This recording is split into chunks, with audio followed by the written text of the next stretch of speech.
demandé de lire ce texte, c'est qu'il nous décrit ce dont la Bible parle beaucoup, le jour de Yahvé. Le jour de Yahvé, il est attendu comme un jour de délivrance pour tous les pauvres, les gens qui souffrent d'injustice, etc. Et quand on est dans un pays occupé, alors ou menacé, alors on attend la délivrance. C'est pour ça que le prophète dit au verset 18, « Que sera-t-il pour vous le jour de Yahvé ? Vous soupirez après le jour de Yahvé, vous l'attendez, hein, mais qu'est-ce qui sera pour vous ? Eh bien, il sera ténèbres et non pas lumière. Tel l'homme qui fuit devant un lion et il tombe sur un ours. Il entre à la maison, il appuie la main au mur et un serpent le mord. Ça va de Carib dans Silla. N'est-il pas ténèbres le jour de Yahvé et non pas lumière ? Il est obscur et sans clarté. » Alors, c'est un texte qui est très pessimiste. Hein. Heureusement, il y a des textes qui disent « mais ça ne va pas durer hein. ». Mais ça ne va pas durer. On va prendre le texte d'Ézéchiel maintenant. Hein, donc on revient un petit peu en arrière. Et le texte d'Ézéchiel, c'est le chapitre 37, entre le verset 1er et le verset 15. Isaïe, Jérémie, Ézéchiel, le troisième grand prophète. Chapitre 37. Alors, c'est bon, ça y est ? Bon, je donne le contexte. Hein. Vous savez que pendant la déportation à Babylone, hein, au VIe siècle, Jérémie a prêché. Hein, et Ézéchiel, deux grands prophètes, hein, qui se sont posé la question, quelle est la signification de tous les malheurs qui nous arrivent ? Est-ce que Dieu nous a complètement abandonnés ? Est-ce qu'il a rompu lui-même son alliance sans rien nous dire ? Et donc Ézéchiel va reprendre l'idée que Dieu ne nous a pas abandonnés. Il nous punit, mais c'est pour nous aider à nous relever. Et donc ce texte que vous avez certainement déjà entendu, c'est un des textes relais hein, de la résurrection. Pour l'instant, c'est la résurrection du peuple. Hein. C'est un très beau texte, très très imagé. Je vais le commencer, puis on va continuer après. J'essaie, comme nous l'a demandé Benoît XVI, de ne pas prononcer le nom de Yahvé pendant nos lectures. Mais dans mon texte, je suis obligé de traduire en permanence parce que j'ai Yahvé. Hein. Et je traduis par l'Éternel. Hein. Oui, l'Éternel. Moi, je veux dire l'Éternel. Oui, c'est ça. Donc, on va essayer de prendre la... La main de l'Éternel fut sur moi. Il m'emmena par l'Esprit de l'Éternel et il me déposa au milieu de la vallée. Une vallée pleine d'ossements. Il me la fit parcourir parmi eux en tous sens.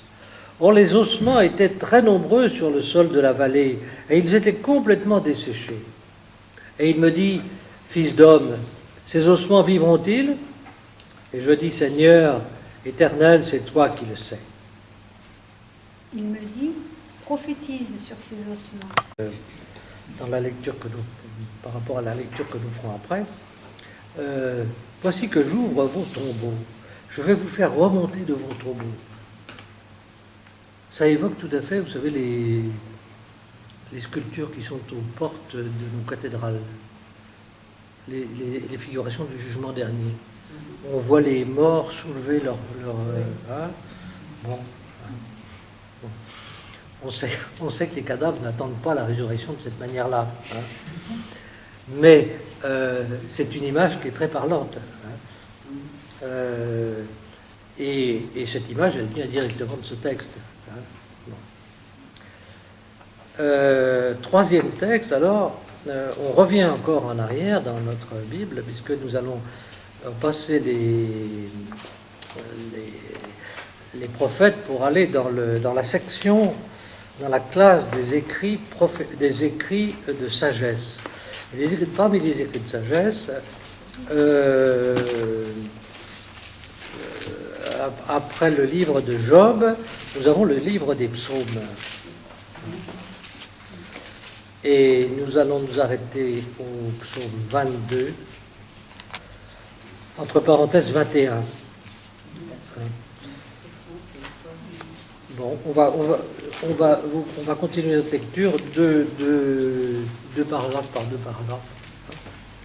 Alors, pourquoi je fais lire ce texte, c'est que on va s'arrêter un peu à la proximité.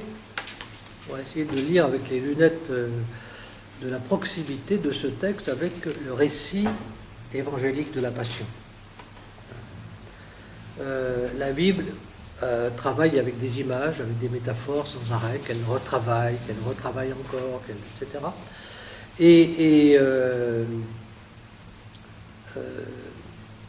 Ce texte, on le lit à plusieurs reprises dans le temps de la Passion. Hein.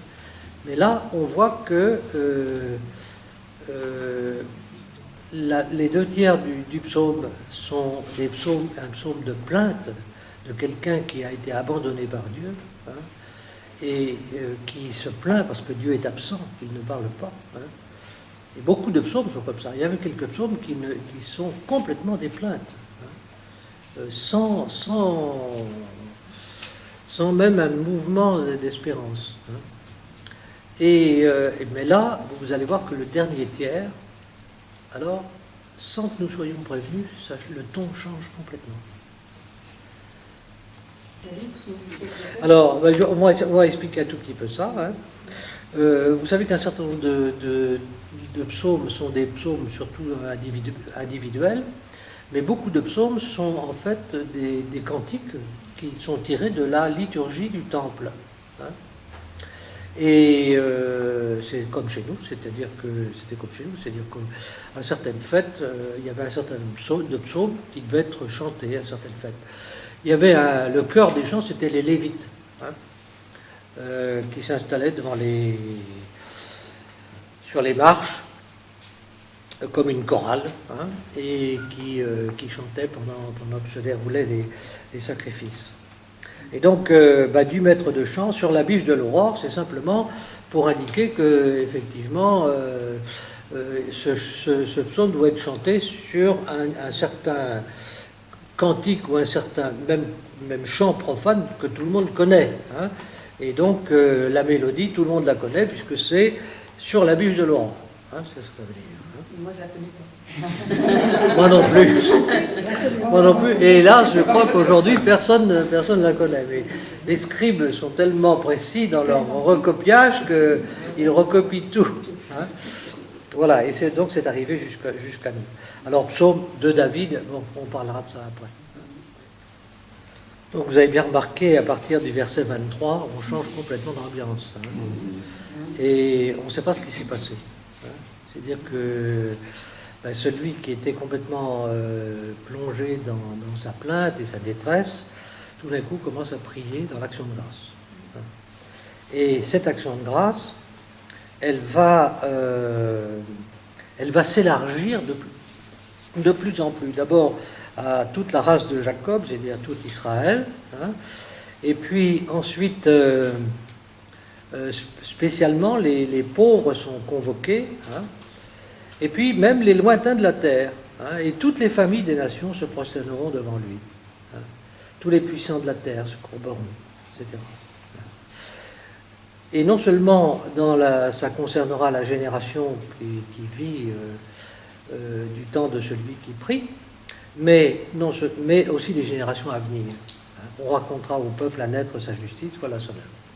Pourquoi je fais dire ce psaume? Parce que les premiers chrétiens ont utilisé ce psaume comme une espèce de modèle réduit de la passion et de la résurrection du Christ. En raison de la multitude de références à l'humiliation qu'a subi le Christ, à son désespoir, puisque, je mets entre guillemets désespoir, puisque l'évangéliste met dans la bouche du Christ le début de ce psaume, hein, alors que le Christ est sur la croix. Hein, mais dans dans ce retour en grâce et dans cet élargissement de l'action de grâce, jusqu'à ce que cette action de grâce touche toutes les nations, ils ont reconnu non seulement la résurrection du Christ, mais l'extension de l'Évangile. Hein. Vous comprenez un peu ce que je veux dire, hein. Et donc, vous allez retrouver, on va lire un petit peu du récit de la Passion avant le texte qui nous est proposé, donc vous allez revoir un certain nombre de choses de ce genre. De David, alors disons un mot de David, vous pouvez vous reporter au psaume 51, hein, que tout le monde connaît bien, parce que c'est pitié pour moi, Seigneur, en ta bonté, en ta grande tendresse, efface mon péché. On a l'habitude d'attribuer tout le livre des psaumes à David. Hein. C'est pas vrai, hein, c'est pas vrai. Mais David est, pour tout l'Ancien Testament, le type même de celui qui a péché, qui s'est égaré gravement, puisqu'il c'était un meurtrier, hein, et qui a reconnu sa faute et qui a demandé pardon, et qui a obtenu son pardon. Et donc, l'axe du psautier, c'est ce psaume 51. On ne va pas lire le psaume, parce que vous le connaissez bien, mais vous voyez que dans le titre, du maître de chant, psaume de David, quand Nathan, le prophète, vint à lui parce qu'il était allé vers Bethsabée. Hein? Donc vous savez que c'est l'épisode qui est raconté dans le livre de Samuel, le livre des rois, dans lequel Nathan, le prophète, s'en va raconter à David cette petite histoire de quelqu'un qui avait un immense troupeau et qui a trouvé le moyen d'aller chercher une petite brebis chez son voisin à côté. Hein. Et David se met dans une grande colère, hein, en disant qu'est-ce qu'on peut lui faire à celui-là. Et Nathan lui dit, cet homme c'est toi. Donc, si vous voulez, c'est l'axe du livre des psaumes. On est souvent étonné en lisant les psaumes de voir à quel point il y a l'expression de la détresse humaine. Sous toutes ses formes. C'est très très important. C'est très important et les premiers chrétiens ont beaucoup lu le livre des psaumes en pensant à Jésus, en pensant au juste souffrant. Dans le texte d'ailleurs tout à l'heure de la Passion, hein, la femme de Pilate va dire à Pilate, t'occupe pas de ce juste. Et dans la première prédication de Saint-Pierre, Jésus est présenté comme le juste innocent. C'est un des premiers titres du Christ. Et pour les premiers chrétiens, c'était l'idée que toute la souffrance incommensurable de l'humanité telle qu'elle est transmise à travers les psaumes se retrouve en fait dans celle de Jésus. C'était ça l'idée.